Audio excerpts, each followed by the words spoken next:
I know, well, I was listening to last night. Jody, like, Evidently, I'm I'm making making 12 classes, so I had for me, or today is my deadline. chemistry card. I said, I haven't seen that for me. I wore it, shut my nose, because the wind. Found it though. That's right. And it's like.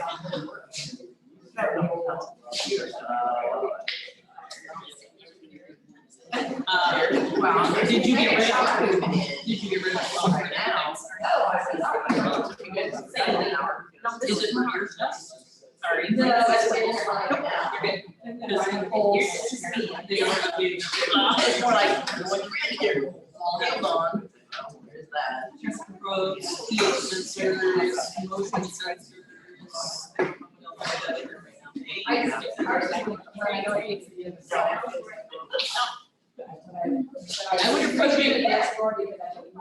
I would appreciate my human in that one back at some point.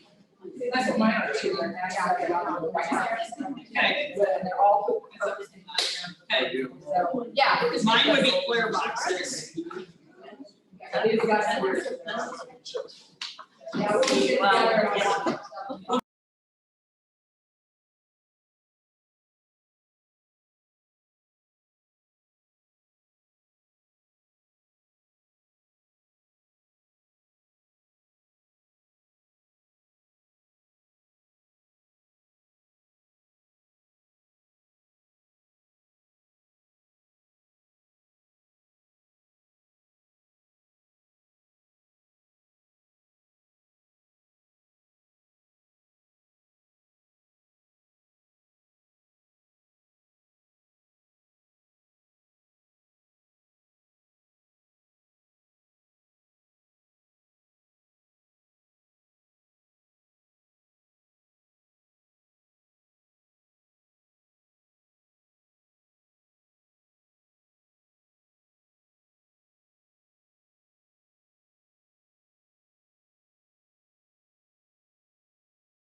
It's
about 6:35, so let those stragglers get in here and find a seat.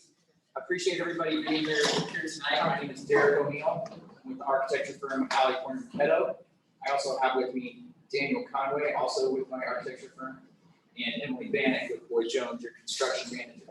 I hope y'all thought really hard about where you wanted to sit here tonight. In about 2 minutes, I'm going to make you mix up as we jump into some focus groups. So tonight, really the focus of the meeting is the focus group pieces. I'm just curious, we've set up some groups and we've sent out some emails, some mass emails through that. I'm curious if anybody got an email from me yesterday around 5 something. Okay, good. Anybody getting anything that says you're a part of a Microsoft group? Okay, good. For those of you that haven't gotten an email, that's on purpose. Thank you very much. No, I'm just kidding. So anyways, we're going to jump into the focus groups tonight. Can I ask a question? Yes, you can. Gary, can you explain to the group here what you told me down by the cell barn about the windmills? Which slide is that? That way everybody knows. The only thing I think what you're referring to was I talked a little bit about the impact of the wind turbines on property value. And so the way it works, they comprise about half the property value of the Keene School District. So with Pebble or with a bond issue, for every dollar that the community would put in, it's matched almost by $1 from the wind turbines. But that's based strictly on property value. Is that what you were referring to? Yeah, so in other words, like we do a $4 bond, they pay half of it basically. Well, no, you both pay, you would both pay $4.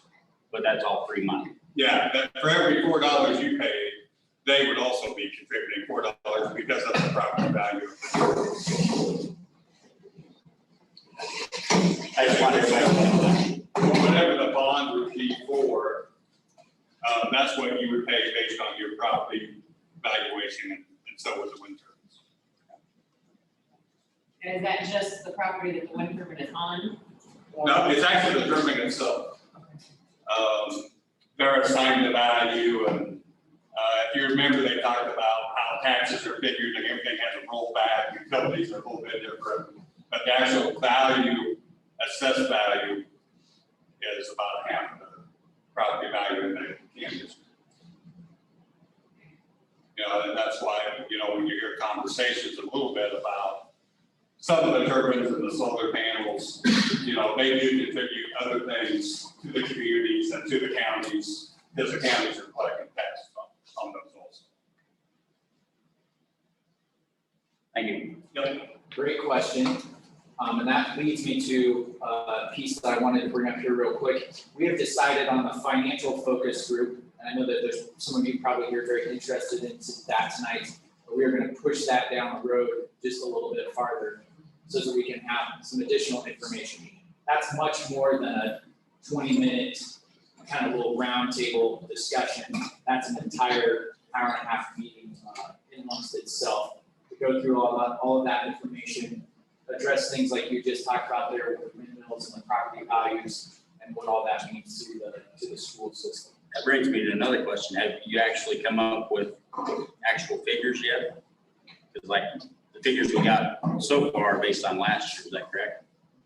Construction costs? Yes. Yes, no, we have not fully put updated figures into that. Some of that is we need to narrow the focus of what that bigger picture solution is going to be. Are we gonna, and I will also, that's a good segue into saying there's some options out there that we've been asked to create that have not been a part of any presentation or any survey response yet. So we've taken comments from those surveys. We've done surveys at every one of these meetings. We did a community survey, a student survey, and a parent survey. We've taken all of that information and we feel that there are some other concepts that we should go ahead and explore and bring back to you all at that high level kind of mix of grades, buildings, and locations.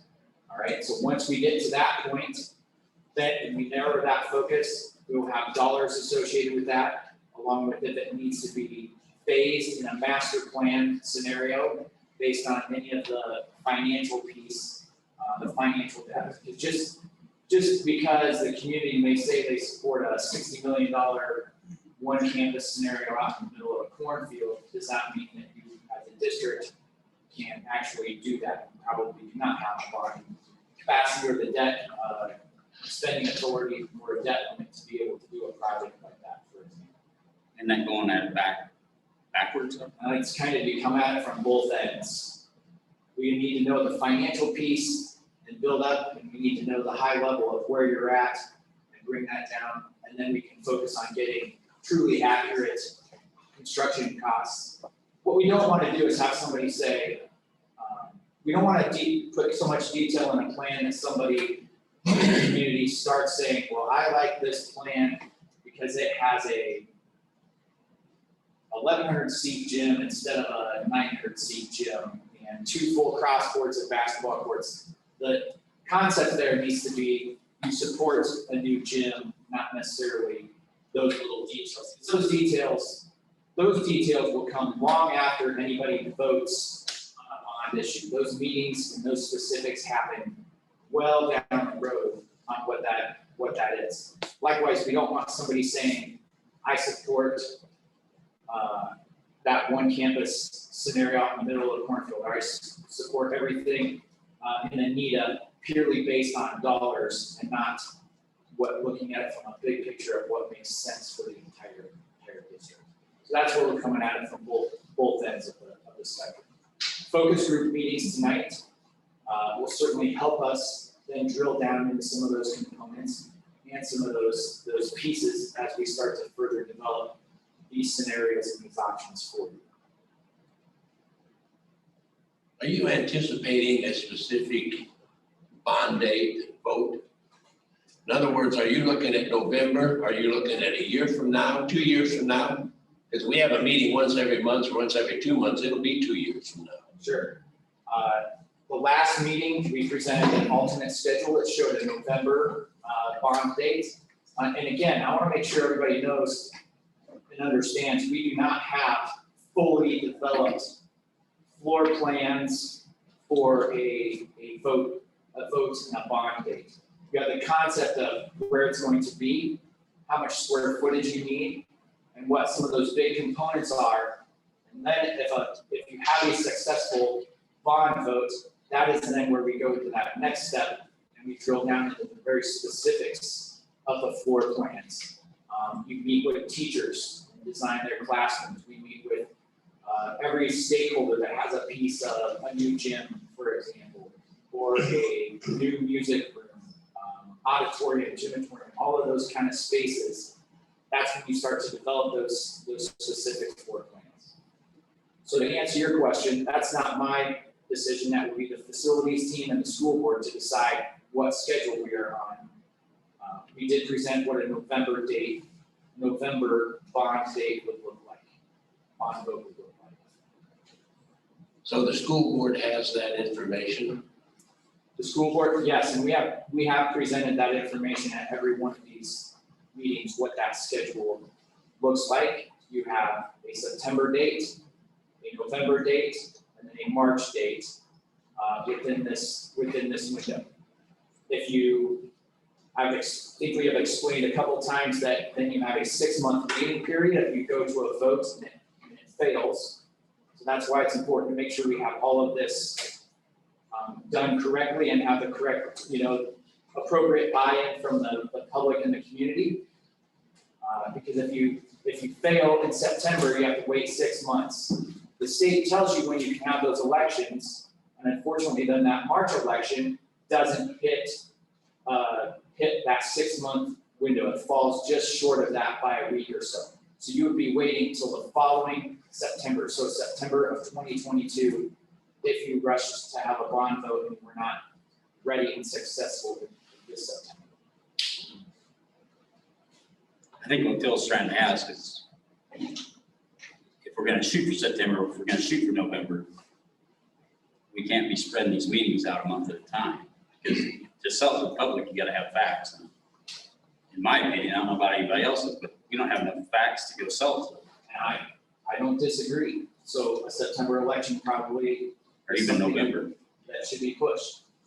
The point we also have is, we presented these different scenarios. There is not a full consensus. We don't have any of those scenarios that are meeting, say, say you have 100 people saying option X, and then you have only 20 people supporting option Y. That starts to show you as a community, there's a general consensus to move in one direction. We do not quite have that yet through the information and the process that we've taken you through. So these next steps with drilling into the focus groups, figuring out what the wants and the true wants and the needs are, taking that financial information and starting to apply it to what does it mean to every scenario in the long-term future of the Camp School District and how that plays out also. You may in your gut say, I just want to leave things exactly as it is, but that financially may not work. So if you improve everything and keep it the way it is, that may not work in the long-term future of the district. But those are some things that we have to work out. Preferably, we would get down to a couple of scenarios that we can put all of that information on and get people to go to a consensus. Because as long as we're still putting 4 or 5 options out there, we will never be able to drill this down and start to build a consensus towards the solution that would go towards a bond vote in that public scenario, public referendum. Gary had time. Yes. And if I may, to kind of answer your question a little bit about the board and when we talk about the dates and having meetings once a month, Derek shared with us the schedule of what it would look like, and trust me, it's a lot more than 1 meeting per month that we looked at on the schedule. And as a board, and we're talking with Derek, our plan was to shoot for November timeframe. September is just really not attainable to get there. Until we find out that, no, it's not gonna work in November. And through these focus meetings and through the meetings on the calendar, and I'll let Derek highlight that, we'll kind of know if November is a possibility to find out. But it's a lot more aggressive than 1 per month. Maybe I'm jumping way ahead of you. No. So what do we do, like in whatever scenario B was, where you put an addition onto the high school and you renovate everything and whatever, the other 2 schools, you do away with the North Middle School. If you vote on that bond based on whatever you told us that number was, well, all of a sudden you come up with new numbers that say the addition to the school can't be added in there, and all you can do is renovate. How does that work? Because that's not what the public voted on. They voted on a new addition. So we are experts at all of those scenarios. So if you want to know, we build contingency and contingency and contingency into these projects so that never happens. If the public votes in November for a scenario that has an addition and a renovation and you move a bunch of kids around, then that is what it is. We can't change that. We absolutely cannot change that. So that's why, as your architect, engineer, and construction administration professionals up here, we build that security in. And we make it so that when you bid that stuff on bid day, we have some additional unknowns and contingencies in there. If we have a great bid day, then we're adding on all these alternates. So tonight, we're gonna talk about, what your priorities as far as top 3 needs in each one of these categories. But there's gonna be wants and other needs that maybe don't make that top 3. But if you have a successful bid day, we can add those as alternates. There's no scenario where we're going to lead you down a path and tell you something can cost X and then come back and say, whoops, we can't do that now. That's just not going to happen.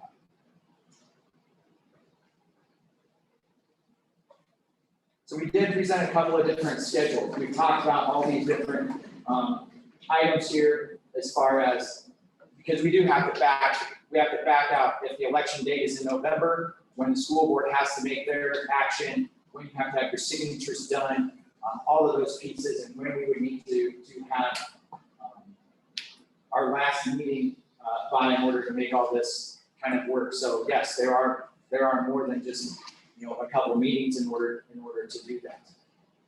But we want to make sure we do it right. We don't want to rush to a vote and have it fail or have it not be the right thing for the school district. As I mentioned, this process is to figure out the right thing for the school district. But you can have it right and it still fails. I mean, that's when you start dealing with asking people to, pay more in taxes and that's a given that it can fail. My question, I guess, is right now with the schedule that you are on, are you anticipating a November vote? Either are or you're not. So yes, I've built my schedule and my work based on being able to be completed by November. If we get to the end of July and the school board says, Derek, we like your schedule, but we want to adjust it because I don't think the community is ready to go to that vote in November. That is the school board's decision. I work for the school board. I will then adjust my schedule out to continue the meetings and get to a process where it is the right thing for the district to take to a vote. In March. March would be the next one after November. Yes. Okay, so you're talking about how, we haven't, like, with the surveys and stuff that have been done, we haven't really gotten to a point where we can say, this option, and kind of start going and stuff, but, have you guys reviewed and compiled the surveys that, like, the students and the parents and, like, those surveys that were done? Yes. And we presented some of that to the school board. I honestly did not anticipate quite all the questions in this. I really thought we would be jumping into focus groups, but if you want, I could review that information that we presented to the school board, and just show you where some of that is at. Those results are on the website, so they're getting a lot of traffic. Okay. So yes, actually, as Emily just mentioned, there is the website link from CAM School's homepage, and that information is up on that website if you want to see those survey results. I'll say we haven't gotten to the notification or anything that was there, so I guess. We do not push out notifications when we post new things. For every one person that wants that, 20 people say, quit sending me emails. So just know that that's there and you can go check it out.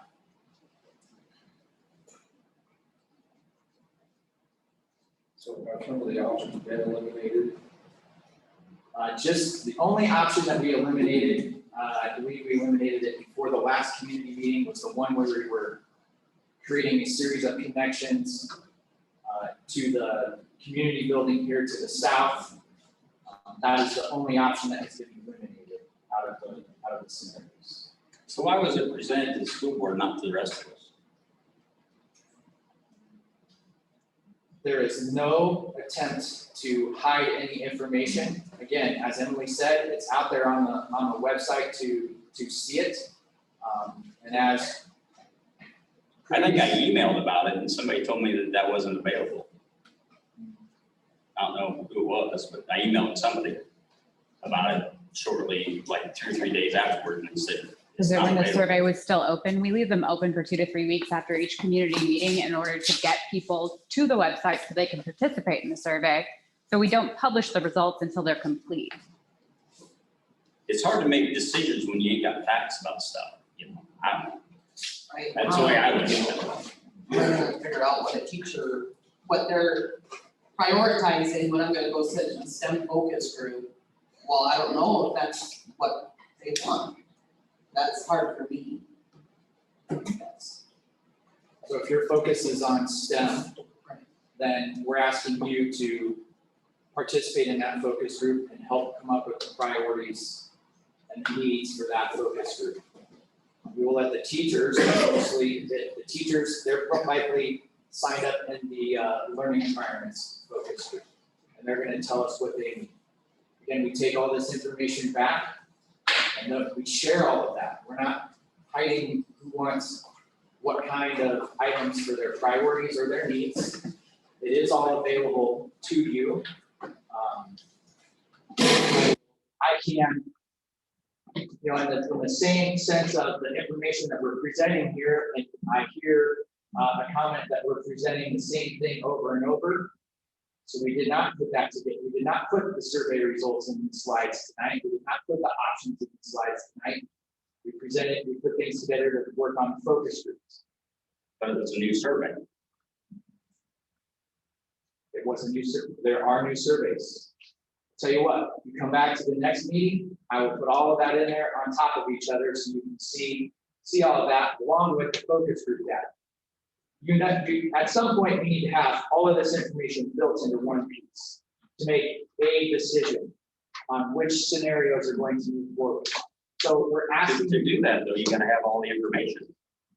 And we don't have all the information. Okay, so Chris, tonight's meeting as a focus group, we'll add information so that we can have all of the information and come back and present that information from surveys, focus groups, any other comments that we get from community members. I put my phone number, my email address at the end of every one of these slides so people can get a hold of me if they want. That puts the information together so we can have another meeting that starts to show all of the information to get to a point of how you may want to move forward. If there is information that you specifically want by a certain date, please tell us. We're not trying to not provide information, not provide scenarios, not ask the tough questions, any of that. We're here to work for you and the community to get a solution that is best for the Can School District. Period. Eric, Yes. can I just say something? Yeah. I'm gonna take this, I've been through this before. Some of you have been there before. I don't think they're getting on you so much. I'm kind of looking at, if we've got all this technology in the school, why can't our school send out on JMC, hey, there's updates? Because not everybody goes, I'm a teacher. I don't go to the website a lot, because a lot of times it doesn't get updated. So I'm asking, can our school, whether it's school board, school administration, whatever, can you send out what Chris is asking for by just simply sending out a JMC and saying, hey, this has been updated? I don't think anybody's asking you for not getting it. I think it's the idea that the community isn't getting it. Is that kind of the direction that you're going, Chris? Yeah, I mean, it's not so much you, it's where can we get the information? Because not everybody checks that. So, it's like I said, I got an yeah, email. especially during the summer. Sent on the 6th form. And the reply was the results aren't out yet, aren't gonna be out, put out or something like that. I don't know exactly what it says. But. And then all of a sudden we hear it's on the website. And just like you said, I don't go look at the website because up until recently, we had jobs posted on there from 3 years ago. So. Okay, so just so everybody knows, there is a website dedicated to this project effort. It is separate from the school website. There is a link to it, right, on the Yes. school website? Yeah, it's Yeah. on the school website on the. But it is a right-hand different side, website than the district website. Okay. On the district website, it says facility studies on the right-hand side. Now, as I'm looking at it, it does say the last update was 5/12, but I am finding the The survey latest results that community. you have on here as I'm looking at it. And kind of like Ms. Booker, I've been through this process before, and there's a lot of moving parts, and some of this, guys, we just have to trust what they're telling us and trust the process, just like we tell our students, just like we tell our athletes. You have to trust the process, but I also understand we need that dollar amount, but until some of these wheels start to click together, they can't give us that dollar amount. That dollar amount has not changed dramatically in any sense from what we put up there previously. You know, the dollars that we're talking about are within range of all of what we have presented so far.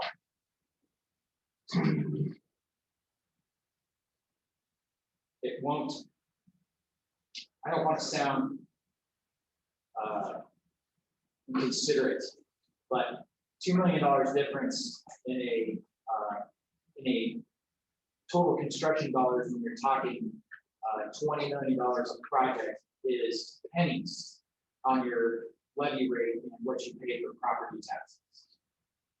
What's more important is to get the right location, and then once we have the locations, then we get the right components, every one of those components for you as a school district.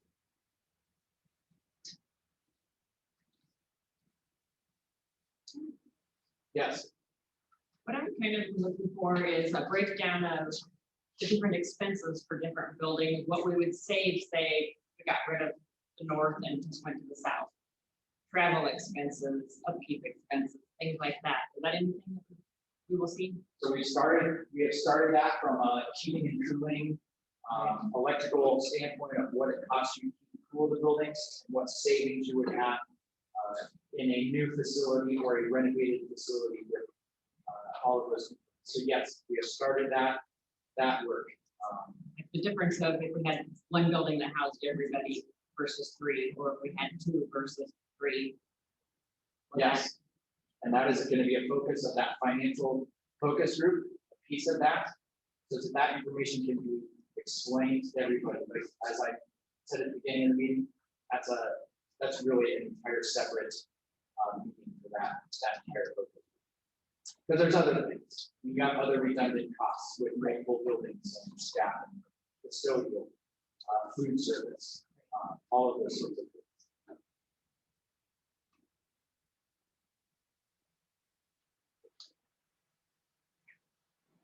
What else does everybody want to talk about?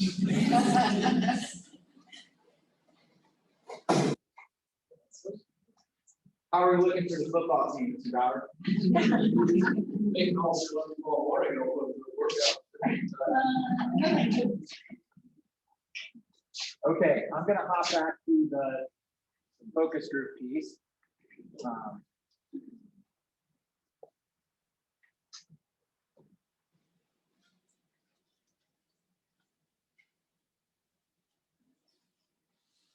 So again, our process is where are we now, where do we want to be, how do we get there? We are in the where do we want to be piece. That's why we're doing the focus groups. That's why we're letting you all ask us questions on what you want to see, what you need to make a decision. And then the how do we get there is when we get that focus narrowed down a little bit. It's how much is it going to cost you? What is it? How does it affect you as a taxpayer, whether that's a property owner, ag land owner, commercial property owner, and how do we implement that? Regarding that schedule that I had up there, so I just want to dive into that just a bit further as far as expectations. If you do decide to go and have a vote in November and that passes, we have about 6 months worth of design and engineering that still needs to be done before anything is bid. You bid that out, and if we're lucky, we will start construction sometime midsummer of 22.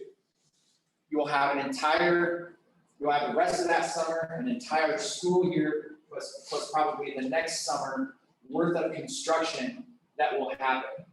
We don't have a lot of extra swing space. So what we would need to do in the scenario that would have an addition here, you would do an addition here. You would move those kids into that addition, then you would jump into the renovation of this space. So you're likely not going to see a building like this, if there's an addition put on it, fully completed until that January of 24 timeline. Does that make sense? Because we've got kids here, we gotta keep the kids safe, can't have contractors walking around with big heavy pipes, causing problems with where the students are still learning. All right, so tonight, we wanna do the STEAM and the CTE focus group. Information technology, learning environments, community pride, athletics and activities, and behind the scenes.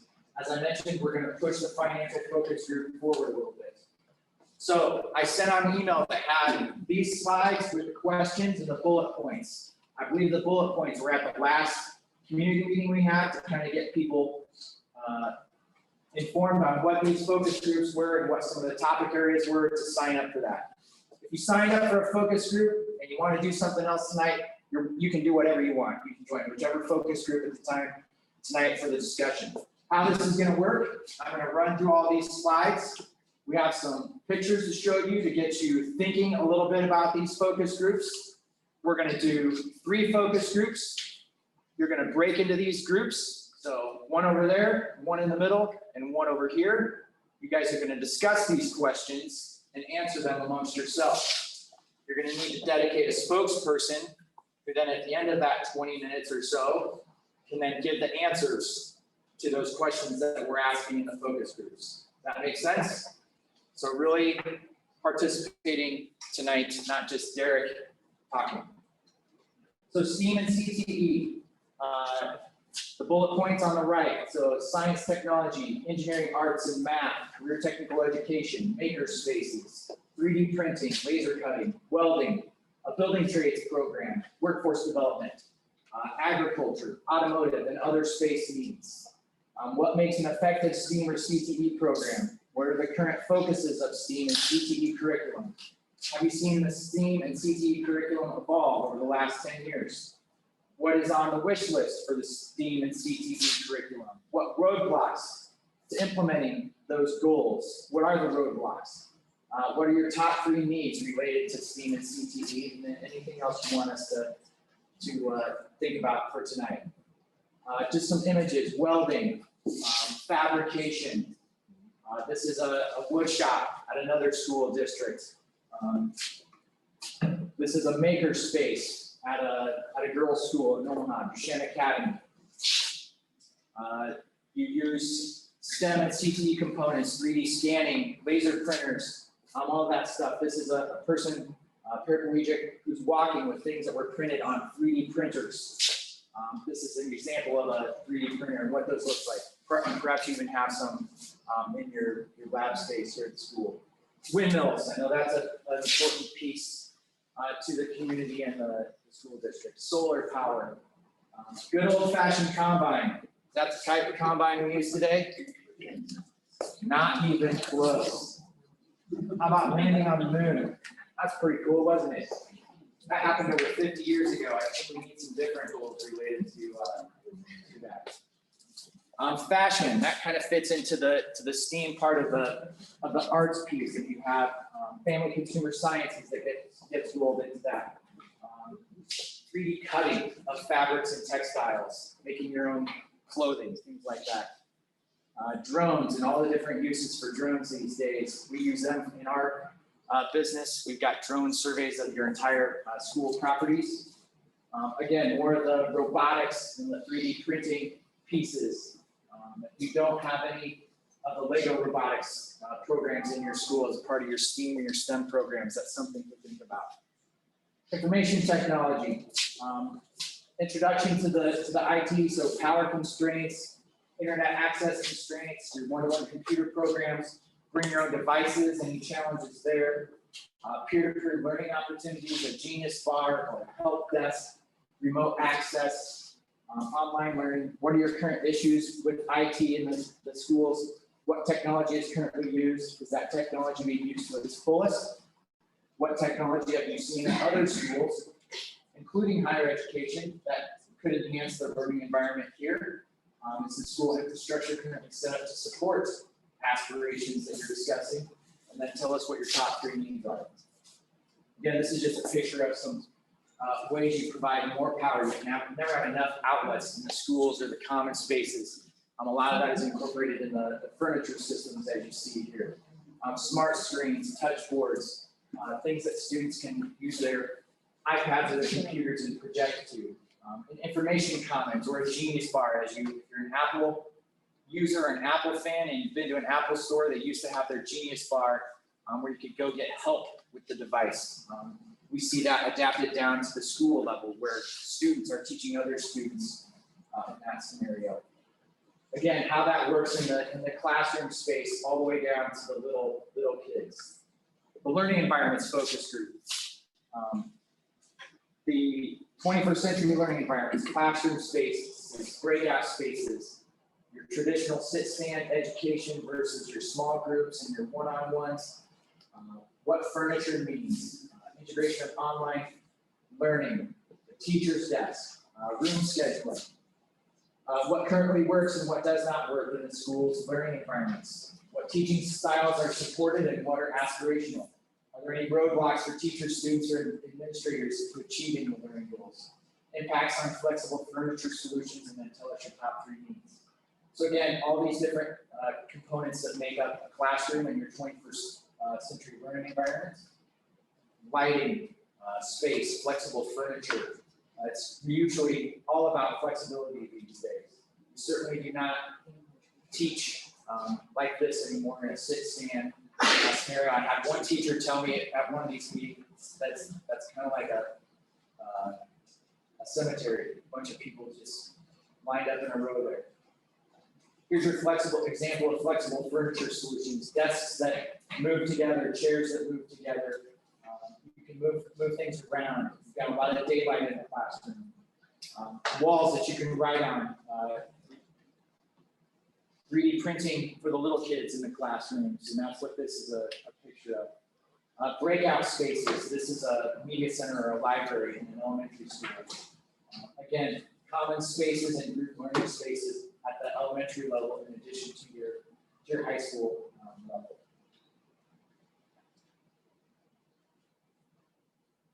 The community pride focus group, CAM first attitude, the school's brand, informational marquees, letter jackets, community service opportunities, booster clubs, signage and graphics in your alumni network.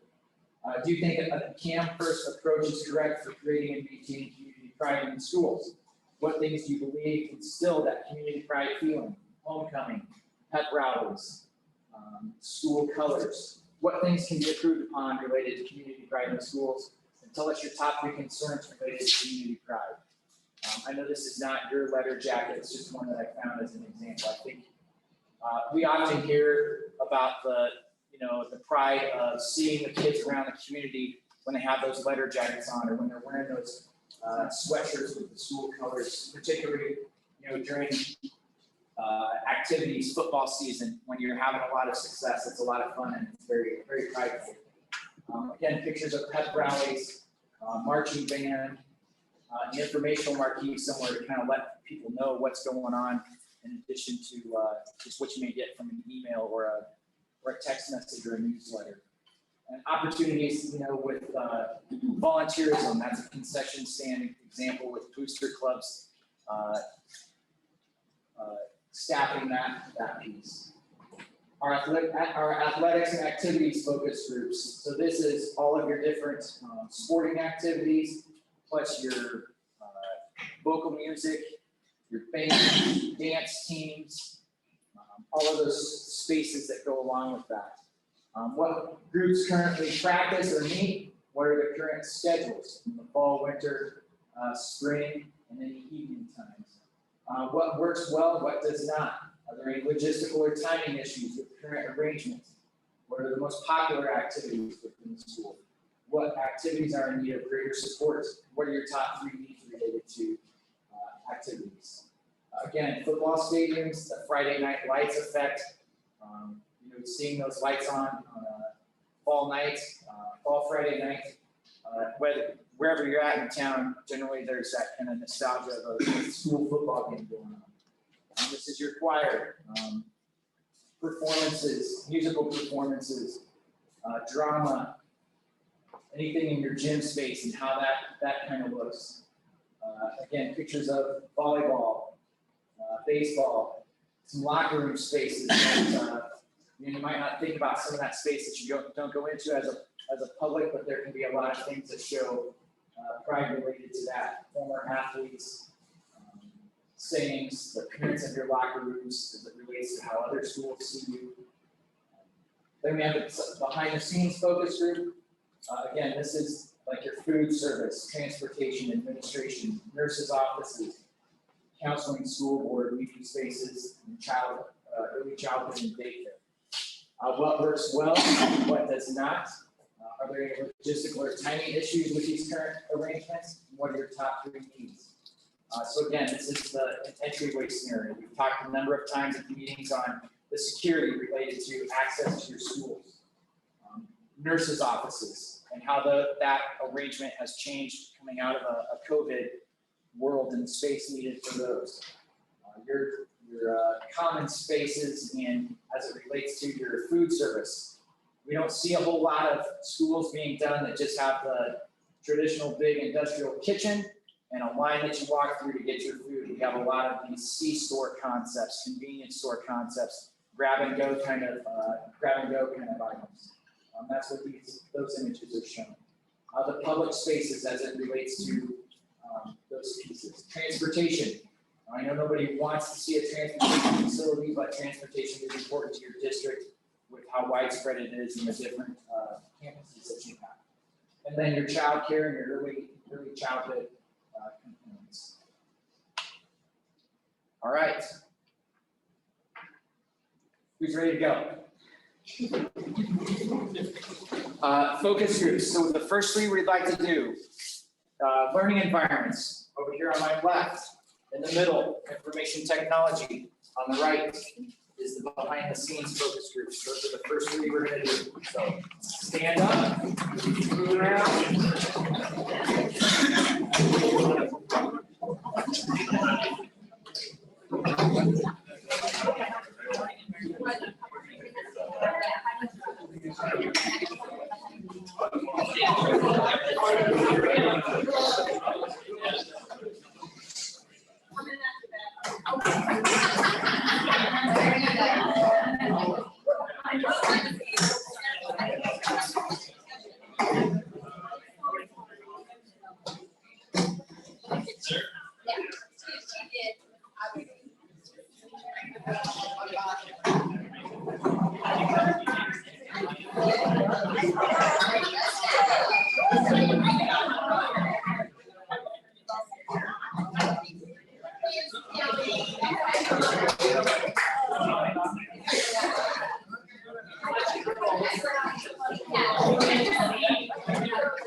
Okay, like you guys to discuss any questions, what works best to go in order. And as I mentioned,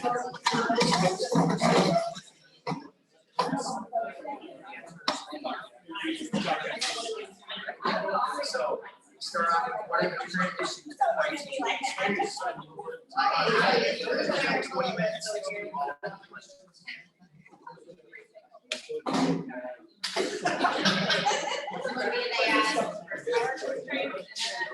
Very good. Okay, very good. I got kicked out. Thanks, Barry. There you go. Dad.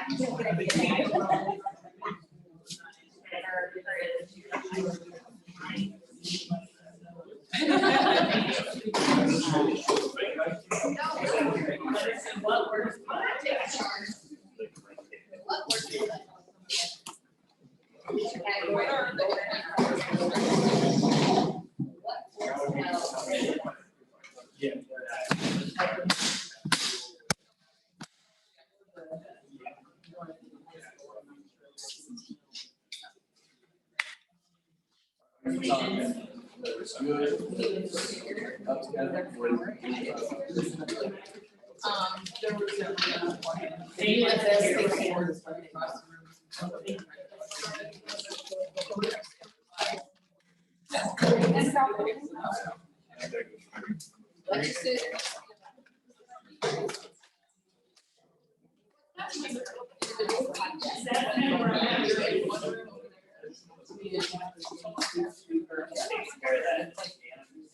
I think. I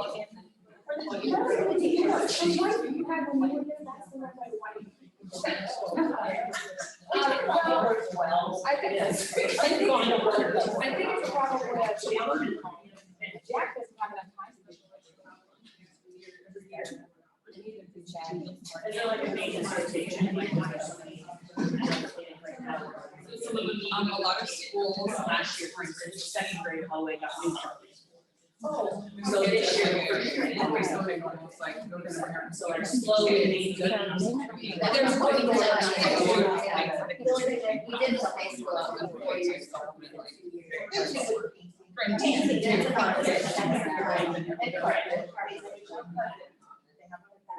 But it's hard. I was thinking you were talking about this is. What I would do is I would stay on task. I would say, what's wrong? Yeah, well, I know that Council Bluffs has one that's very active. Is there anything else? Magnolia has some stuff set up, Red Oak has some stuff set up. Yes. The best way to. Okay. But what we have, I think we make it work. Things work for what we have. Power was one. This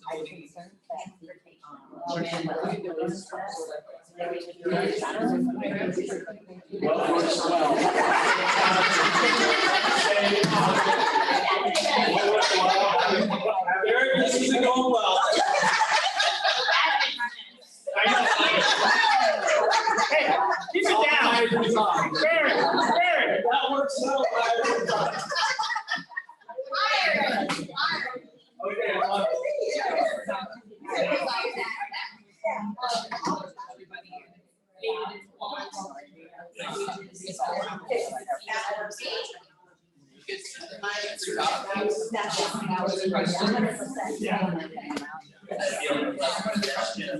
And not having a crossover with taking on the bus. It's gotta be all longer. Cold. Oh, yeah, cold. That's a positive. There are things.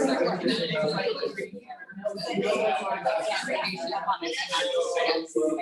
sliced it all together. Yes, large scale.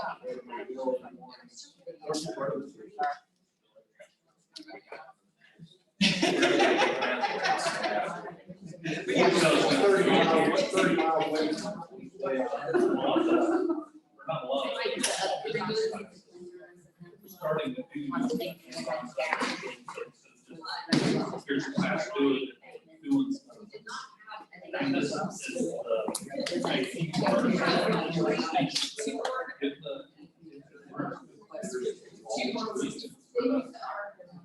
I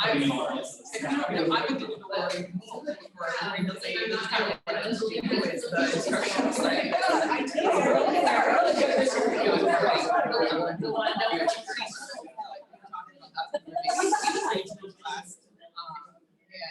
They did it outside.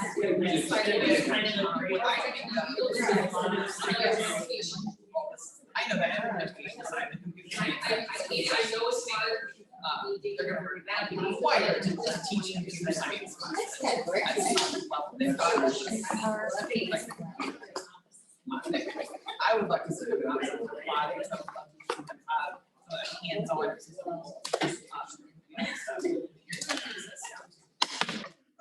I think our. I would just say, no, I know with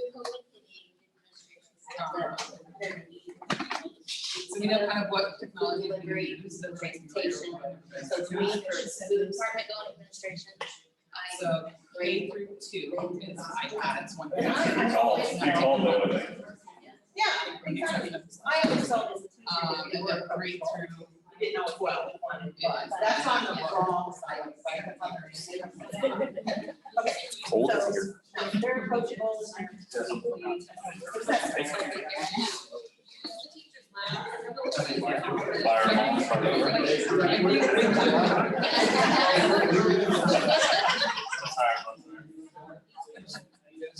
Having a presentation building, it's got now and God and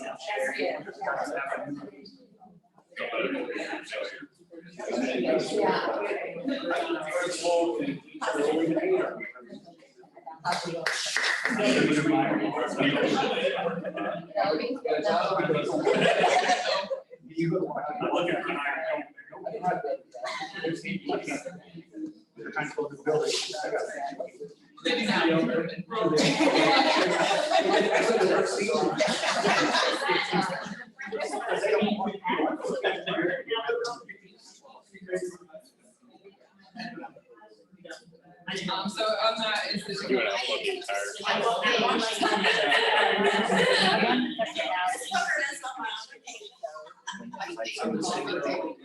I really.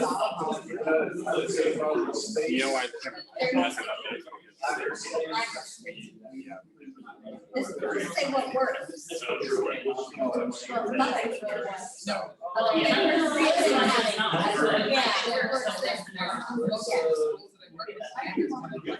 She's gonna do the job.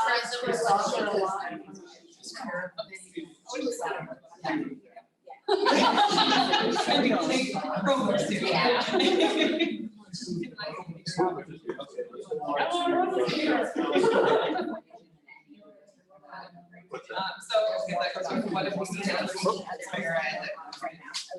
Like,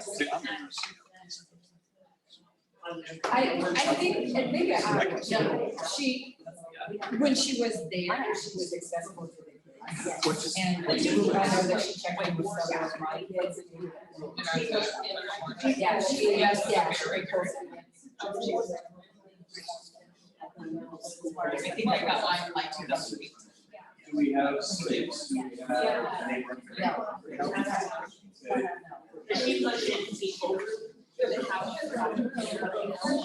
Yes, but they're so old that. What are their details? Like, I can still down.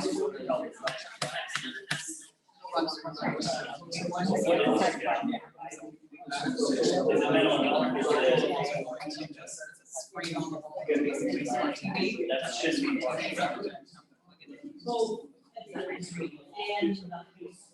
There's a lot of options now.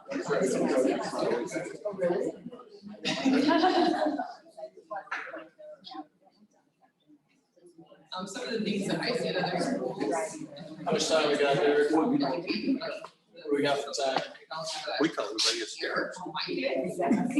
We got 11 minutes. Yeah. For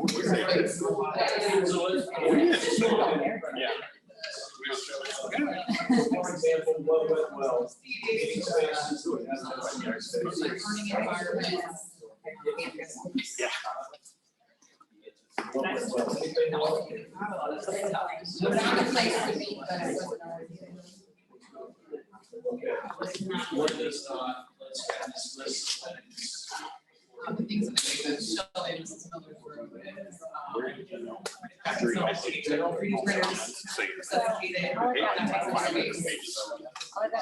Final printers takes up a lot of space, large, printer, the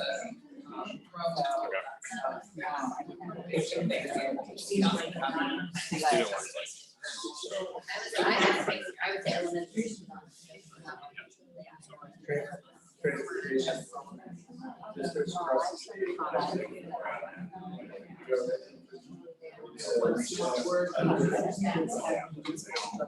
Be fair.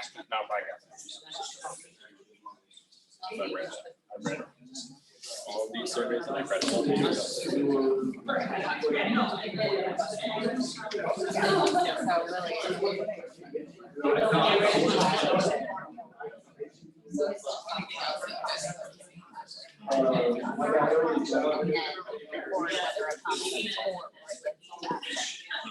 I mean, everybody says it does not. It's not understanding. It's hard to see.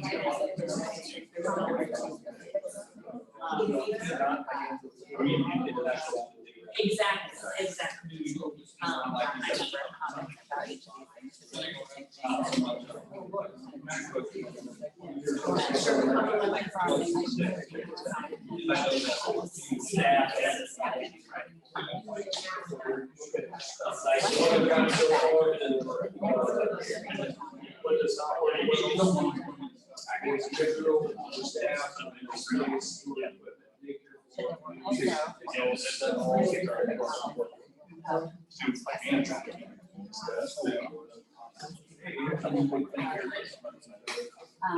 So everybody here works, I asked some Peter. So kind of, how many people have, how many have, we're understaffed on maintenance, we're understaffed on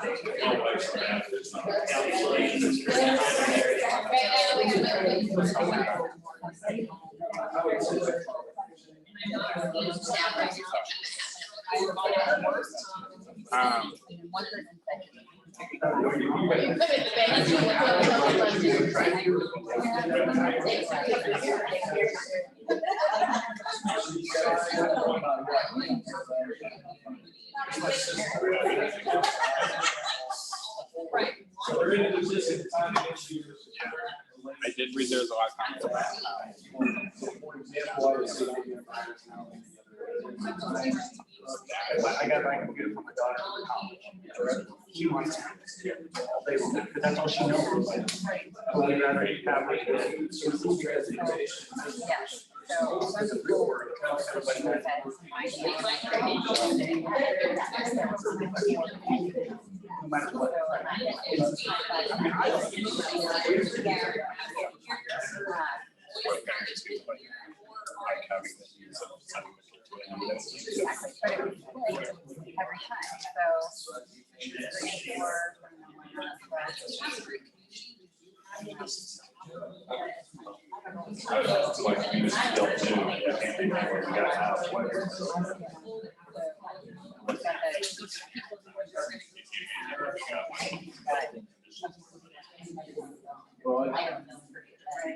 Every time, so.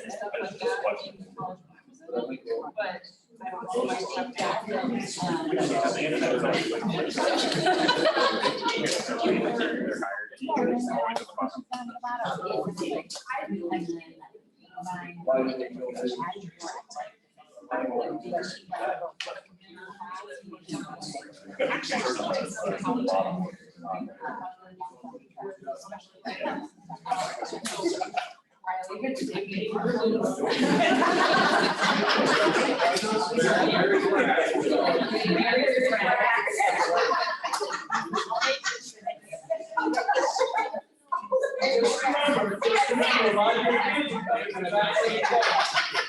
4.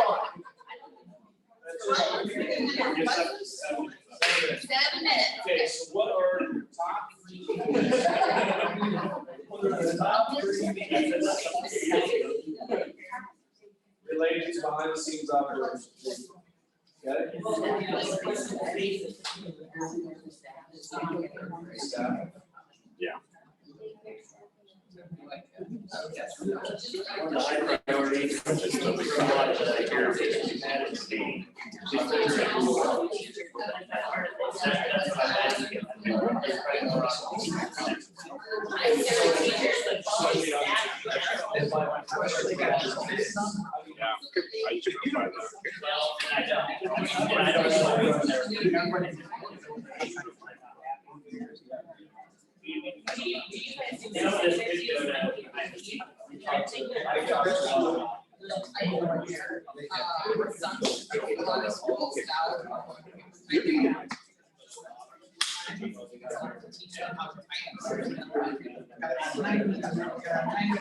You still check his face.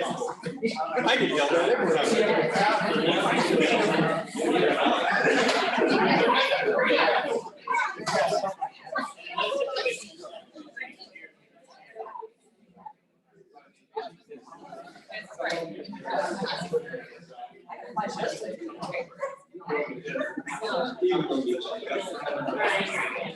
That's just like a big thing.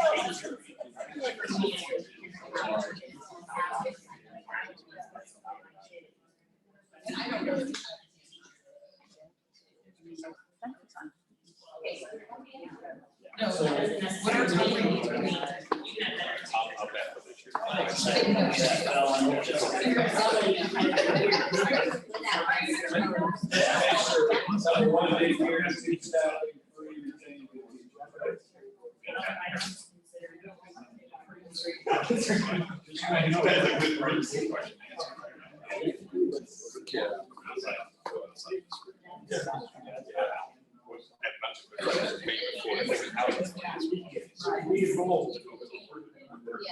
If you ask me, I would listen to more.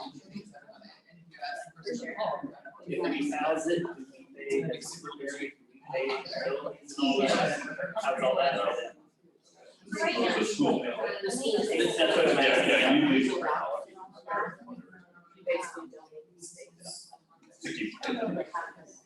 And I mean, you see them there.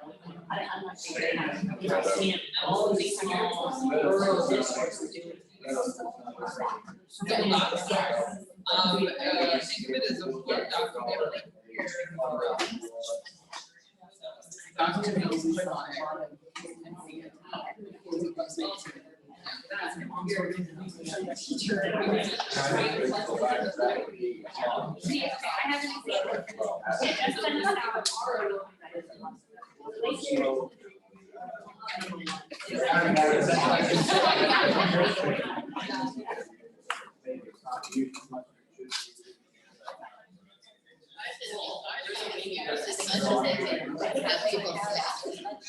That's their issue, they don't have staff, and staff is kids and limits. One problem.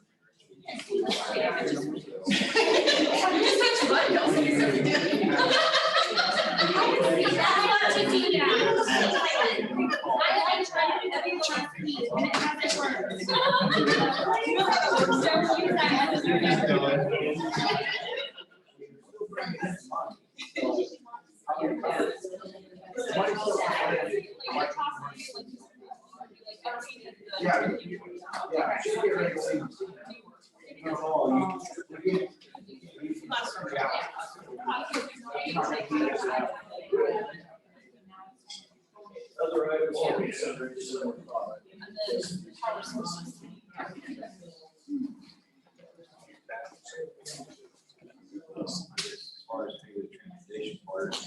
I've never had, I've been here, I don't have any issues with activity, like I can get in here and Everybody's like, 2 minutes.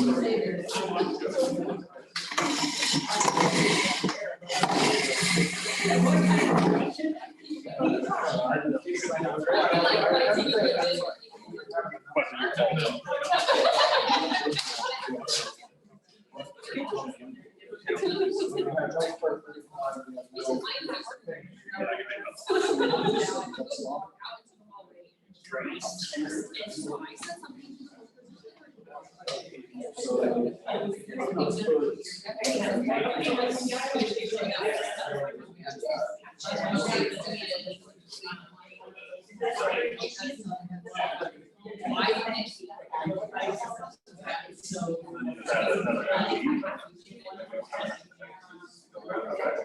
Oh,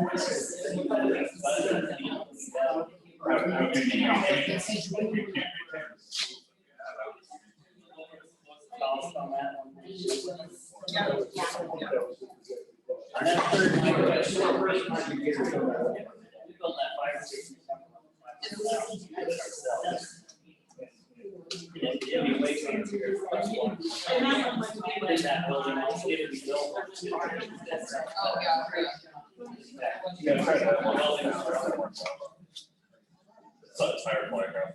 Could that be the people that were? I felt very strongly it wasn't me there, so. Maybe there wasn't a teacher there. Well, the teacher hurled it.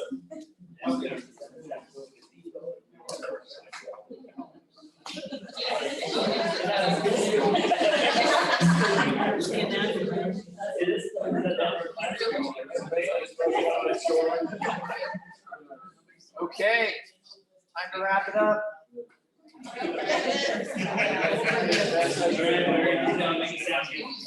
If you could do us a favor also, and everybody write your name on the paper that says the focus group you're on, so I can keep track of who participated in the focus groups here this evening anymore. Derek, do you want the things attached to this? Is that what you want? Or you just want us to say something? You want my notes attached? If you have notes, sure. Chris. I appreciate it. Beth Bear needs a job. Can you hire him? Sure. I would love one. Great screener.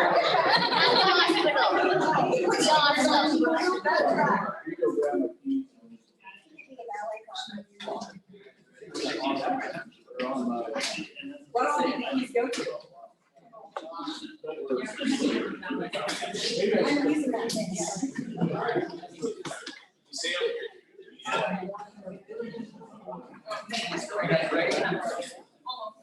That's spokesperson for you got? You got a spokesperson for you He took it over. Okay. He sat down and, oh, we praised him. All right. Hey, Barry. See, Do you take your meals today? I won't be able to do it with my leg. Look at this. We've got a good sweat bath. If I can get your attention over here to the learning environments focus group. Oh, I know.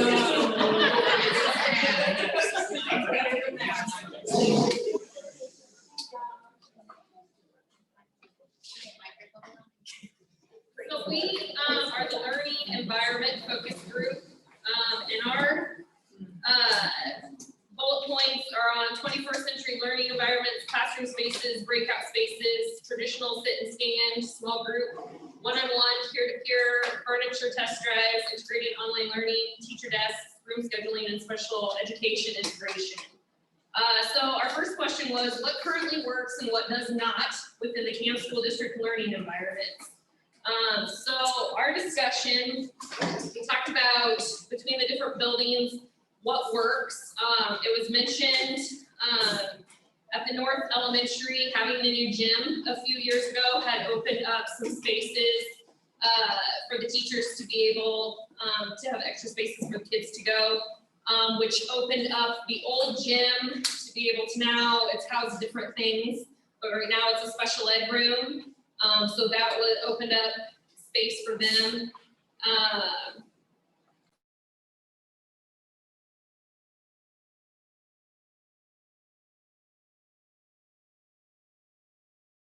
Were great, but we've always made them work.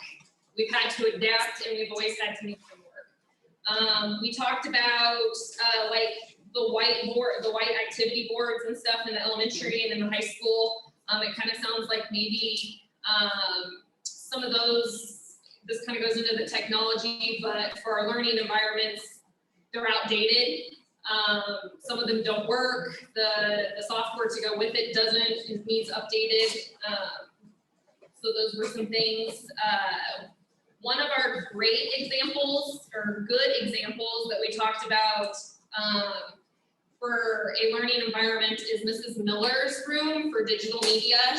They took 2 classrooms, opened them up into one, have different types of seating and workstations, the technology in there that we've used to be able to do digital media, and all the different technology that we can use for this, or that the students can use and create things, is an area that we felt worked, and is a good example of what a good working area could be for other classrooms and other subjects.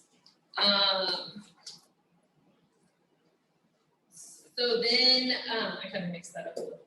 Okay. But one of the things that we talked about that doesn't work is our classrooms being too small.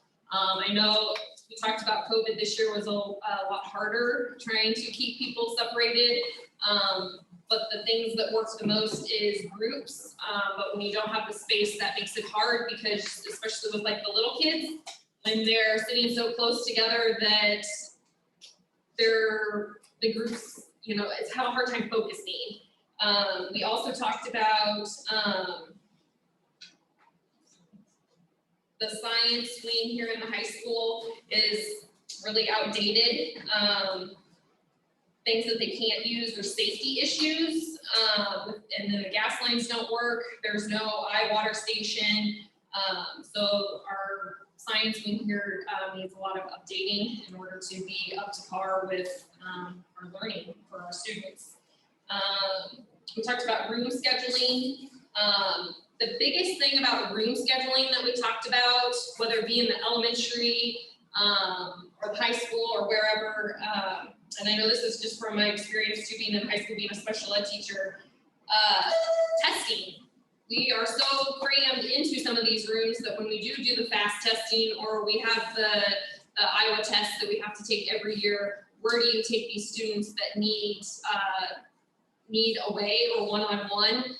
We're very limited on where we can do that. We don't have those spaces for the individual students to be able to work. We also talked about with scheduling, a lot of times between like with shared teachers, if there's travel time, where those teachers are at, who has to cover while they're trying to get there or get back, that becomes an issue with students and other teachers having to try to, you know, cover a couple areas while they're waiting for teachers to come. Or if they could use their room, if it's open or available one day or not the next. Yep.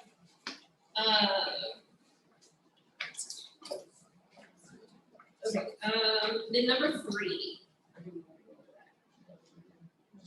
Okay. Number 3 was what teaching styles are supported and what are our aspirations. So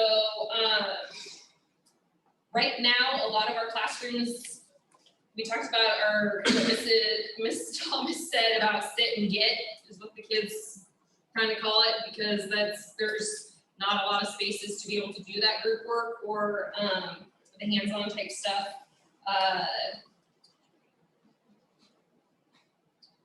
Elementary can set up a little bit differently, but again, it really depends on the classroom, how many kids you have. If you have a classroom that's really small, great, you're gonna have a little bit easier time doing that. But if you have a classroom of 22 students, how do you work with all of those kids and get them to be able to have the same opportunities?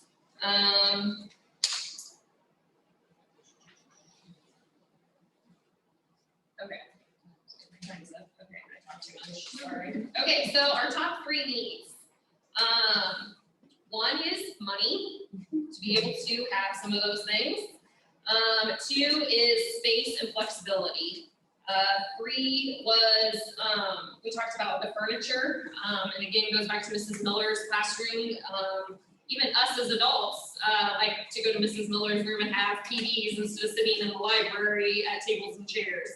We like to have that flexible seating.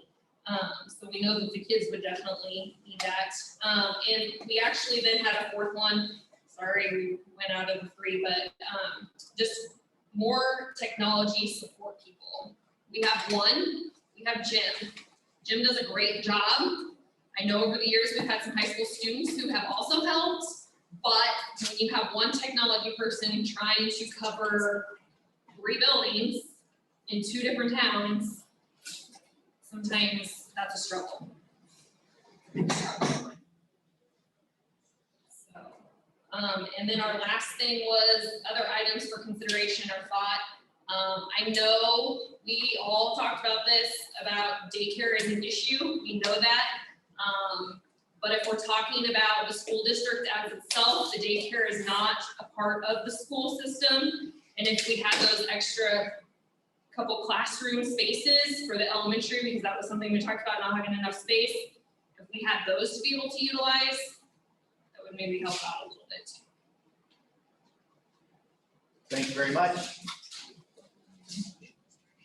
All right.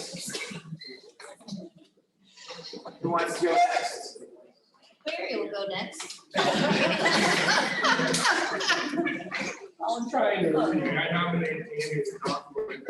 I was supposed to, he came over and it all went downhill. I think there was a unanimous consented vote that they wanted me instead of you. Stay on task. Stay on task. I'll stay on task, I won't ramble. Okay, nice job, by the way, Kurt. Well done. Behind the scenes focus group. We did the introduction behind the scenes with the bullet points, and we tried to stay on task as much as possible. What works well?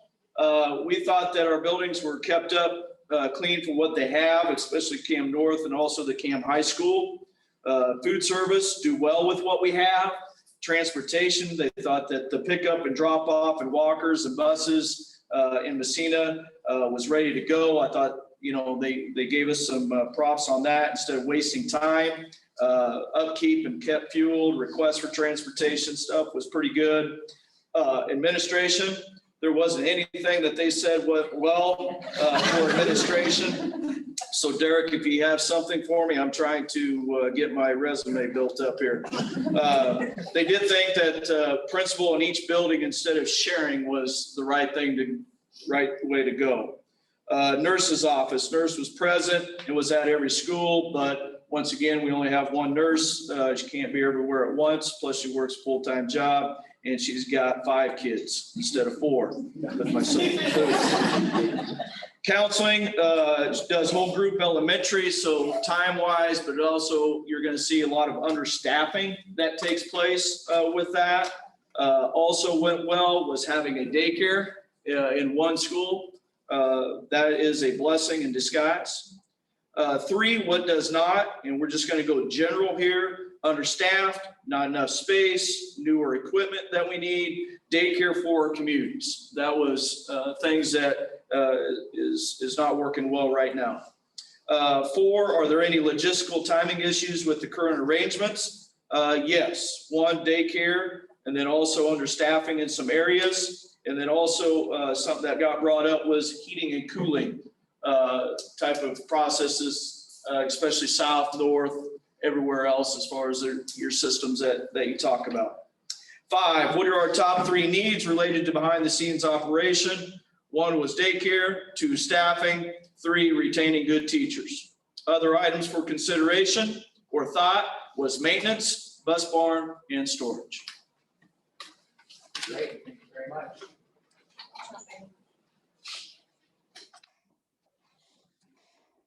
That leaves information technology. Jump in here if I missed something or I guess I was gonna like you want to give. So, Craig on the line again in order.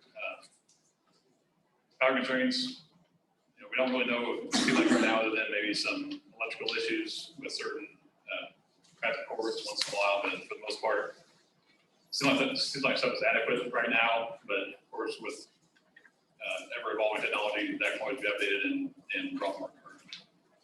It sounds like internet access is adequate at this point. No connectivity issues, and it sounds like our speed here, at least in high school, is good. Our one-on-one computer programs, K through 2, are able to access iPads. So they've got those at least at school, they're not able to take them home. But the third grade through 12th grade have MacBook Airs, which are generally pretty current and on a 5-year update schedule right now. So I'd say that's pretty good compared to most other districts, because a lot of them from our discussion don't have that access right now, or it's just being adapted in the last couple of years. We didn't really discuss the bring your own device, I guess mostly because we already have access to programs currently, or computers currently. Peer-to-peer learning is, it sounds like that's being utilized somewhat or starting out, but I think that's probably an area that we can improve on and further expand. Kind of goes along with Genius Bar, helping each other out and kind of working with one another. And then remote access and online classrooms. We had some of that this year. I know talking to some other parents and some feedback from others, there were some issues this year, but hopefully some of that's kind of behind us now. We can stay more in the classroom. So try to adapt after the experience of this year. So go on to kind of number 2, some of the current issues. Some of the kids don't seem to know how to use the computer or their iPads to the fullest capabilities. We mentioned like some are used to kind of Google Chromebooks or Windows systems instead of Macs, which we currently have here. So some of the different operating systems can be an issue, and then that kind of crosses over to the parents then too, not always knowing how to help the student utilize different technology platforms. So we kind of talked about technology already in the school, but we have whiteboards, got interactive boards, but they're out of date, they're old, they're not reliable. So that's one area that I think we kind of can improve on. And then kind of goes along with his technology utilized to the fullest potential. No, probably not at this point. I feel like, kind of like what you guys talked about, got one IT person to solve problems and keep everything going. The more staff were available to teach and keep everything going, it would be beneficial to everybody, teachers and students alike. Some of the other technology that other schools have or are starting to get into, and we've kind of touched on and have some of the capabilities that aren't fully integrated yet. Some of the computer science, the robotics, flexible seating, those are areas that we can look to go to, and maybe kind of touched on with like 3D printing, the drones, some of that kind of stuff. But try to keep up to date on that and utilize more of that as it keeps evolving. Like I said, is the infrastructure set up to support technological aspirations? And for the most part, yes. We've got some of that in place, and Mrs. Miller is a good teacher, and students seem to like her, and they get a lot out of that. But space, more devices, more access to that stuff is always going to help. And of course, that's always changing too, so keeping up to date on that is going to be a priority. Some of the needs then, we talked about training parents and kids on how to utilize what we have existing better. I think the classroom tech, like the whiteboards and projectors, those kind of things. And then support staff and support technology are our major needs. And the same thing covered. All right, thank you. All right, everybody stand up and mix up again here. We're gonna do athletics and activities over here, STEAM and CTE in the middle, and the community pride focus group over there.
or just someone put something, yeah, and have kids around still. Okay. Is everybody ready? You got your spokespeople? Okay. Even better. We'll go ahead and start with the STEAM and CTE focus group. If you guys wanna let us know. Sure. All right, so ours was STEAM and CTE focus group. If you're not familiar, STEAM is science, technology, engineering, arts, and math. CTE is career and technical education. Some of the things that we talked about makes an effective STEAM/CTE program. First and foremost are the teachers, having great teachers to teach the curriculum, facilities to teach it, and the equipment to do it the right way. And then we also talked about the need for a chunk of time to do it, especially within the CTE programs, which might be more project-based, but they're gonna need larger chunks of time to do that. So having some sort of flexible scheduling and maybe even a flexible space, a maker space, or a media center that has a space for a maker space or for kids to come in and do some of that work. Let's see. Current focuses of the STEM and STEAM at camp. We've got Mrs. Schoening has done in the past a lot of STEAM activities with the elementary tag students, and that has been very popular. They love to see her coming with her robots. I know my kindergartner gets really excited when he gets to do coding with Mrs. Schoening. The ag program at the high school, the industrial tech and digital media, which everybody has seen some of the stuff that they put out on Facebook, on the live streaming and the stuff that the kids are doing in there. How the curriculum has evolved over the last 10 years. Yes, it has evolved over the last 10 years. In some ways, yes, like the digital media, that curriculum has really evolved to be the partner based, where the kids are working with community members and doing hands-on projects. There's the plasma cutter, where kids are making things for customers and learning those actual job skills. And that's something that we talked about too, is that big picture, how it's really evolved is CTE has become more and more important as costs of colleges rise, and we need people to do some of the, the building trades, the welding, the agriculture, the automotive, there are jobs out there that kids, if they're exposed to them and have those experiences in high school, can see that, oh, maybe there's a career, or maybe there's something that we can do without having to have a university degree. What's on the wish list? We have some very lofty goals. Certification opportunities for the kids. So can we partner with Iowa Western to get kids certified in high school? Can we partner with fabrication manufacturing to get kids real world experience, real life projects where they can be doing those things while they're still in school? And that kind of goes with the business partnerships. So can we get them partnerships? Can we get them certifications? What are the roadblocks? And we laughed at this question because if it's physical space, environment, or technology, furniture, and instructors, and the answer is yes, all of the above. Really, it's having the money to do it, the space to do it, and the people to do it. And our top 3 needs, we only got to our top 2.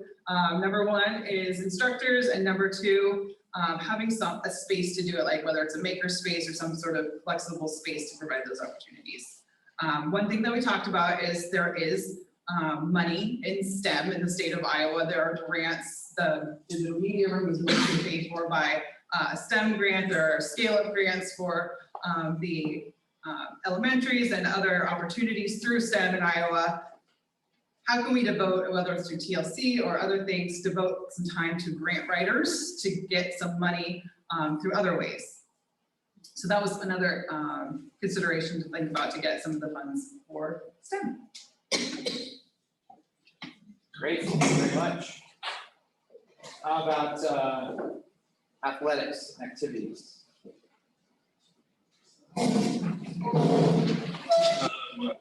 Where do groups currently practice to meet? In the fall, football field, the high school's practice field up over yonder. The junior high is the co-op field. Volleyball is both gyms in Messina and Anita. Fall musical, play stage during class or after class. Dance team is at 6 a.m. in the mornings. Runs into weights, the spaces are joined. Prep band is during the day. Basketball in the high school, boys and girls alternate early and late. Middle school drops the curtain, splits the gyms. Boys ends early for the option of wrestling. High school wrestling is in Atlantic. Speech debate is after athletics or in the mornings. The track in high school and I believe Messina run wherever they can, roads, park, gym, not the actual tracks. The golf course or the golf practice at the golf course, and in the hallways or wellness center. May baseball and softball access together. Wellness center, gym. Right. Conflicts with the wellness center and multiple activities. Number 3, what works well and what does not. We'll start with what does not. Scheduling is a nightmare. The flooring when they share gym for basketball, the wood is not in the wellness center and the elementary. We need a new track. The weight rooms are too small. There's no restrooms at the baseball or softball field or bleachers at the baseball and softball complex. Not having an auditorium with better acoustics. ADA compliance across the board, I think at every sporting event and every complex we have. Locker rooms are horrible and disgusting and showers do not work. What works well? The kids adapt. Communication for schedules between the coaches that are adaptable. The drop, the closeness of gyms for the smaller kids when they do have activities or tournaments. Number 4, current logistics timing issues. Coaches that are shared teachers, not in the same building, the drive time. Harder to find coaches, transportating junior high kids to practice and events. It's seen as a parking nightmare, and finding drivers to drive buses for those activities. What are the most popular sports within the school? Football has roughly 20 kids, volleyball 20, cross country 12, track 26, golf 16, wrestling 6, speech has 70, band is 12, baseball is 30, softball is 20, FFA is 50, and music choir 40, and cheerleading is roughly 15. What activities are in need of greater support? Wrestling, band, and vocal. What are your top 3 needs? We need a track, we need an auditorium, and weight room, ADA compliant bathrooms across the board. Very good, thank you. Last but not least. Right. Camp first, we believe that yes, camp should come first, but you have to have the community and school together. So that's something that we discussed. For the school brand shows pride, place it everywhere. There's nothing in the elementaries that introduce you to camp when you walk into the building. You walk in here, if those posters weren't there, you'd see a brown wall. Do something to be inviting when you come into the buildings. We would love a marquee signage for the school. The Digital Media Center could probably have an opportunity to run that with the one that's downtown or add to it. Put one out on the highway in Messina where you turn so then they know where to turn to get to the middle school. There's no signage to show where to turn to come up here to this building downtown. So that's something we talked about as well. Letter jackets, they're non-existent here. There's some schools that have them, but we don't. None of the kids seem to have gotten into that.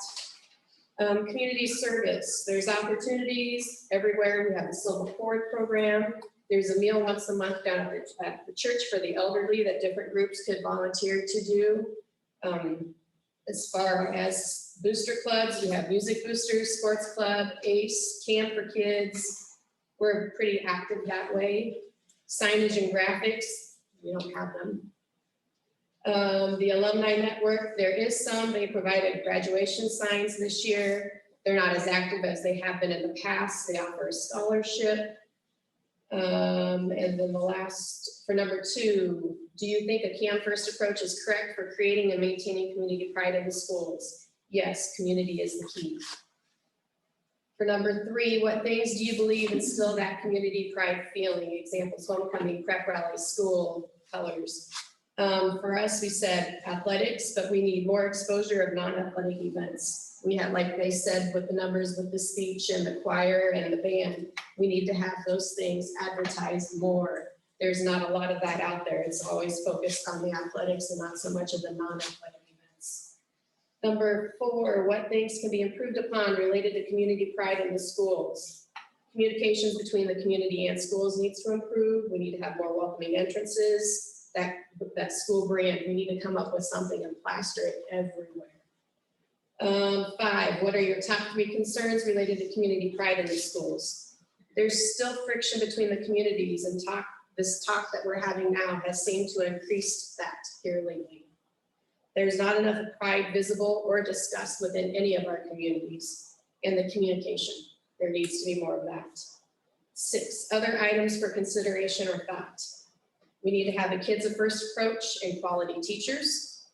We also need to make sure the Messina building is right now, it's surrounded by weeds. They didn't finish the landscaping, the signs falling apart. Pride has to start with the outside of your buildings, and the upkeep down there is not existent right now. And just the general feeling when you come into a building needs to improve in all the buildings. Great, thank you. Okay, we have one more survey that we would like you guys to participate in. And Emily's going to direct you through that process. Real quick though, if you took notes, if you were the note taker in your focus group, we'd love to get a copy of it or take a picture of it before you leave here tonight, just to add on top of what we did. All right, really quickly before we do this live poll. So this is going to show results in real time. So Daniel's going to pull up a Mentimeter code for you guys to use, a short code to put in your phone. I'm going to read a few trends from the written responses from the last couple of community engagement surveys. So at the end of those surveys, you guys have an opportunity to write in a free form response. Some trends with that.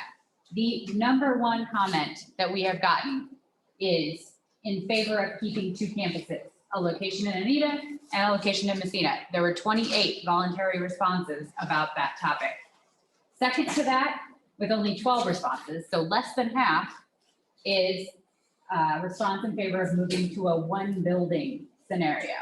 The 1 building scenario also had written comments against it. So 4 written comments against, 12 written comments for. The third trend that we saw was 11 responses in favor of adding a daycare. So obviously daycare is super important. We saw that with a couple of the focus groups today. Fourth was 9 responses in favor of adding more scope in terms of athletic improvements. The track was the number 1 focus within those comments, but also restrooms with baseball and softball, the gym, all athletic facilities were mentioned there. The other top comments were all about transportation, the length of bus rides, the fact that we need to discuss transportation more, and comments against a transportation facility or bus barn. So those are your top responses that you're hearing. And with these questions that we're going to show now, I'm just curious if we'll see consistency with the results. So yeah, if you have a phone, we need to take it out. Code is right up here on the screen. There you go. Just type in mentimeter.com. Yeah, menti.com. Did you print anything out? Chris, you didn't take your phone? We did not do a printout. Okay. Since we're showing it in real time, you might have had a chance to.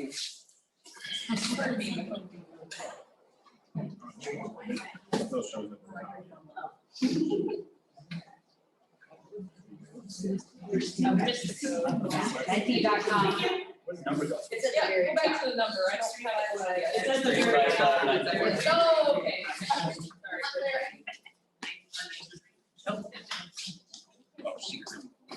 All right. All the way at the top. All right, so this first one is a ranking exercise. So that's all right. You have plenty of time. You'll be able to respond to this before we move on to the next one. So it's going to show your results in real time here.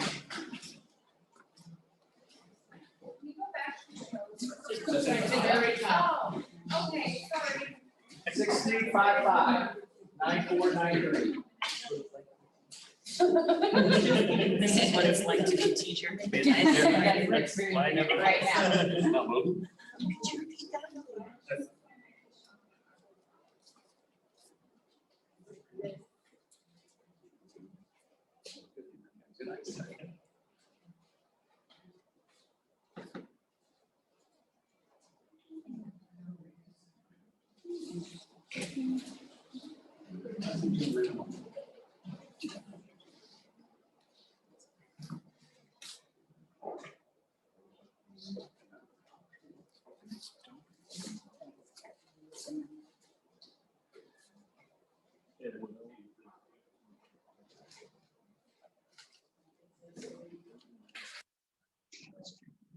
Did you figure out how to? It's real high. What's the, You guys figure out how to like, you do an answer like this. Decide you want to change your answer. You guys figure out how to change it. On the last one. I don't agree that we have to change that.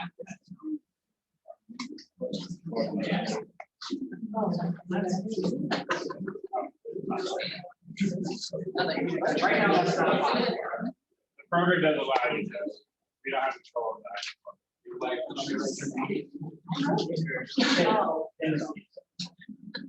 Everybody got their responses?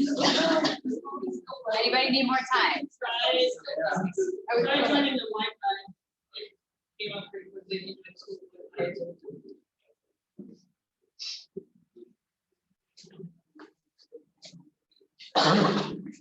everybody time to join Wi-Fi.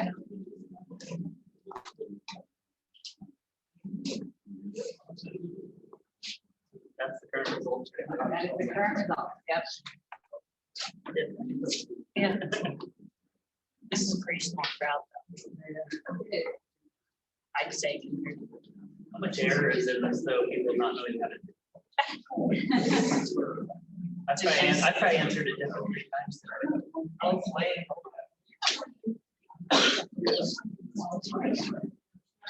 So it's safe to say 1, 2, and 3 are pretty strong. Quick question before I forget, totally unrelated to this. You talk about some construction going on during the school year. Are all the contractors background checked? And all their workers, their employees as well? Anyone that's in the building,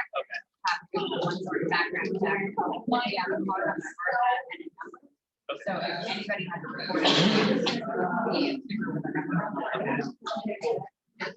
Plus they trade compadres. Well, I figured that. Especially now. Okay. all right. Does everybody have their answer? You good? Are you sure? Yeah. Are you sure you're done? Final answer? Okay. All right, so for number 1, we have attracting and retaining staff, students, and families as what should be the top priority in making a decision about a facility project. Number 2, maintaining facilities in each community to ensure a strong community. Number 3, academic and activity needs of the faculty, staff, and students. And then 4th, trailing back a little bit, is the long-term financial health of the school district. So those of you who answered other will get an opportunity to specify what you think should be the number 1 thing to consider in the next question.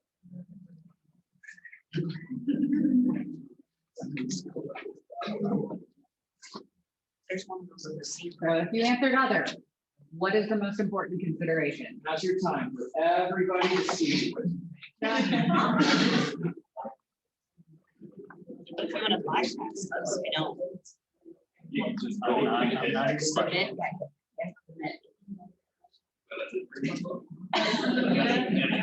So check is key. You need help? Okay. I can try. No. You can just hit submit. Yeah, just hit submit if you don't want to answer it. Does anyone want to discuss something that they think is important to consider that was not discussed before? Something that's not keeping schools in both communities, something that's not academic needs, something that's not something we already discussed. staffing numbers. Staffing and finances, okay? Anything other than staffing and finances? So I know there was a request for more data on operational costs and savings. Like the grade levels in the same building. Okay, there will be an opportunity to answer about that. All right. Anything else? Anything anyone wants to discuss about these? All right, let's do that next one. All right, this is an agree, disagree, or unsure question. Do you believe that the best path forward for the district is to maintain facilities in both Anita and Messina? See what the breakdown is between agree, disagree, and unsure.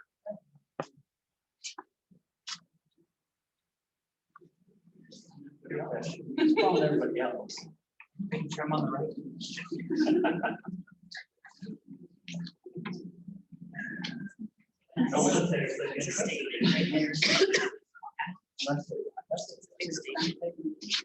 By saying facilities, are you saying elementaries in those schools, or are you just saying high school? Any facility. Just, is it important to have a building in each community? That was not. That was my first. That was BC.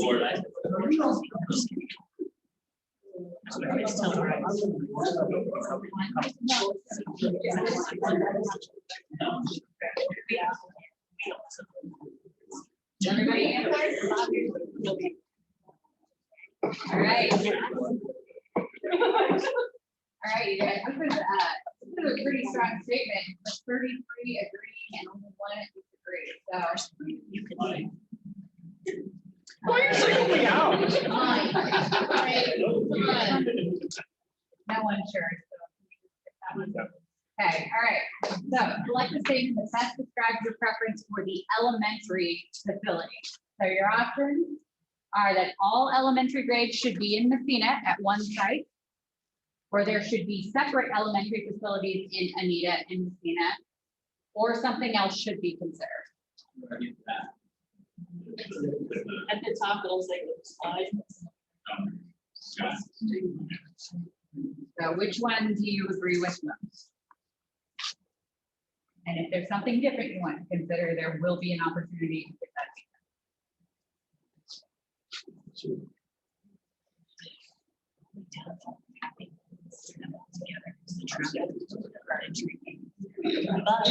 But on the other side, my entire community is Messina and beyond lower. For me, it doesn't make sense for my constituents.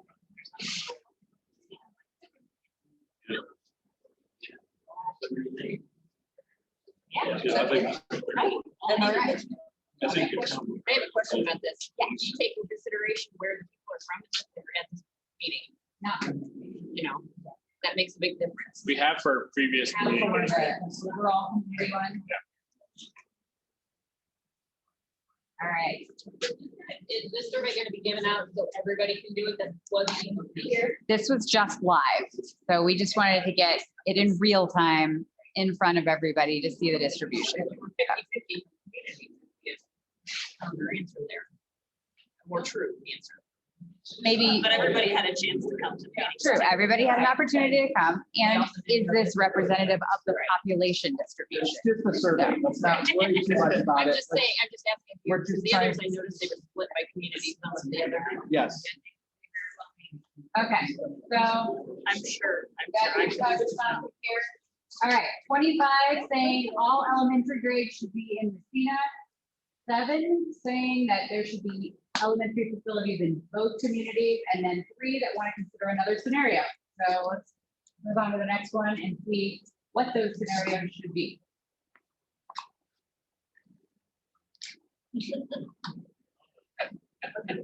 Build a new elementary in the country. Reopen the company school. Recess. I think.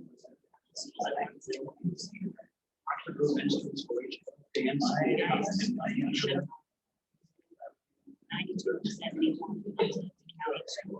right, we got one.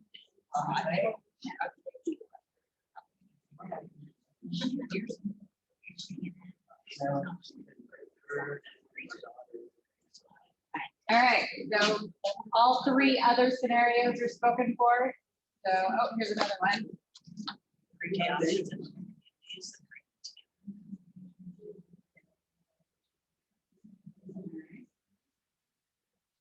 Any other ideas for consideration? So we've got all schools at one site, couple votes for that. Moving the middle school only to Anita. Got a pre-K option in both communities and then bringing everyone together in third grade and then building an elementary school between the towns. Okay. All right, so these are your personal preferences, right? Would you support a bond referendum to renovate all existing facilities without changing grade location? Keep everybody where they're at. Would you vote yes for that?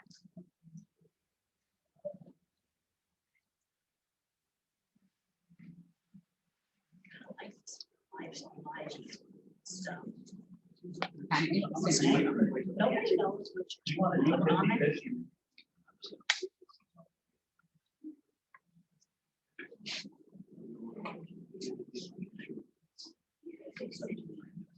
Yes. All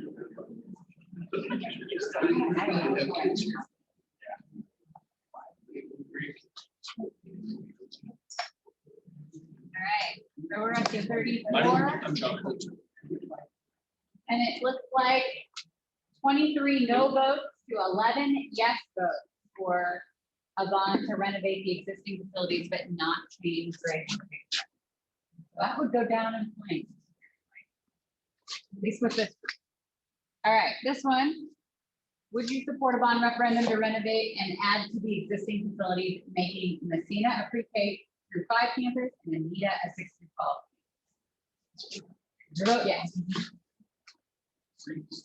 Pre-K through 5 or pre-K through 6? It could be pre-K through 6. Elementary and then middle school, high school. So they're saying bus the kids to Messina? For elementary, all elementary grades in Messina, all junior, senior high, and Anita. Yes. You guys seen consistency in these at all? The ones we've done? None. I mean, the distribution's been all over the board and there's still new ideas bubbling up every time we meet, there's a new idea that comes up. All right, we're up to 34. So this one with 31 yes votes and 4 no votes. A little bit more popular options. All right. This is shifting a little bit. It's a little bit more popular each time. All right. If you would support a bond referendum for a scenario that has not been discussed, please describe the scenario you would support. So one has been coming up in our survey data to move the middle school up to Anita and keep an elementary here, but replace the existing building with a new elementary here in Anita. So you have an elementary in Messina, elementary in Anita, middle school, high school here.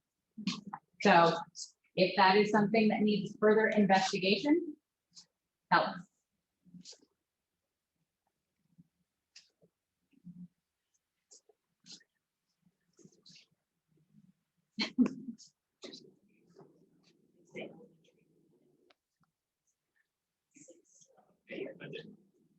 Or any other option. Or any other option. Or anything else. Yeah. Describe anything else that has not come up yet.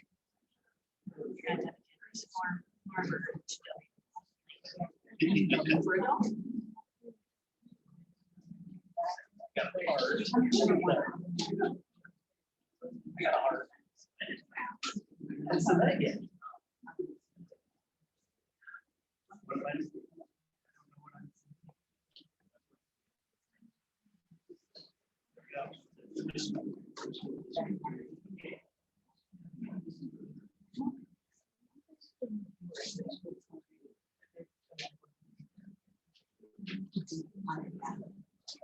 All right.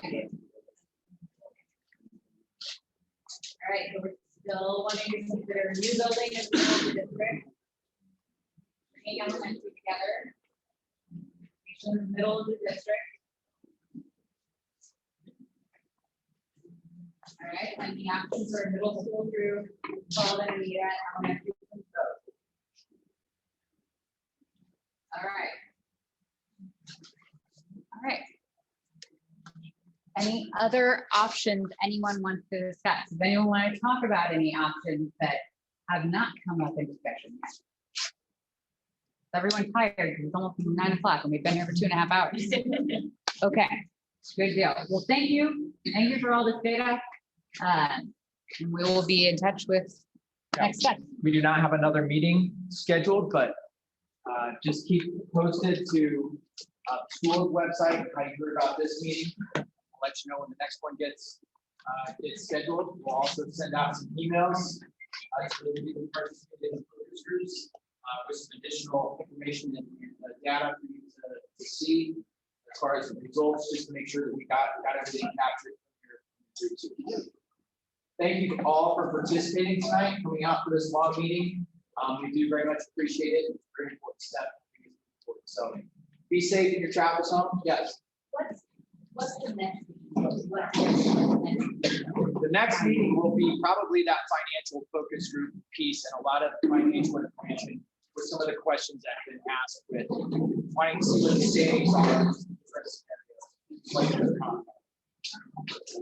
Thank you. Please drive safe.